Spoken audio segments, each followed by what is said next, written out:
দুদিন আগেই গেছে রথ। সেই রথে গিয়ে আমরা কি কাণ্ড করেছি, রথ থেকে আসার পথে দেখতে পেয়েছি এই গাছগুলো।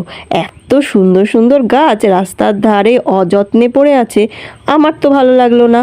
তো আসার পথে এই গাছগুলোকে তুলে নিয়ে চলে এসেছি। তো মানুষ রথে ঠাকুর দেখতে যায়, সব কিছু কিনতে যায়, আমি কিন্তু কিচ্ছু কিনিনি। আমার টার্গেট ছিল কখন বাড়ি যাব, যাওয়ার পথে গাছগুলোকে তুলে নিয়ে যাব। অযত্নেই রাস্তার ধারে পড়েছিল, তো আমি সেইটাকে যত্ন করে আজকে আমি আমার টবে বসাবো। তো আমি যেহেতু গাছ ভালোবাসি, আমার ভাইয়ের বউ ছিল আমার সঙ্গে, সে বলল দিদি দেখো কত ইনডোর প্ল্যান্ট। আমি তো দেখে খুশি হয়ে গেলাম।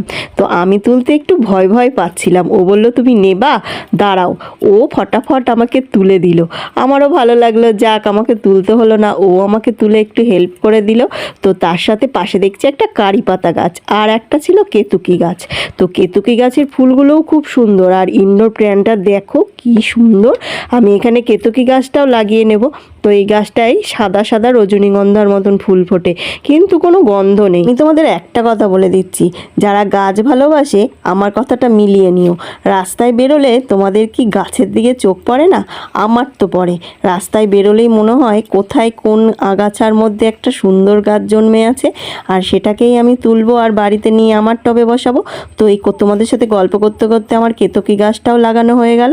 আমি একটু জল দিয়ে দিচ্ছি। ভিডিওটা ভালো লাগলে লাইক, কমেন্ট আর সাবস্ক্রাইব করবে।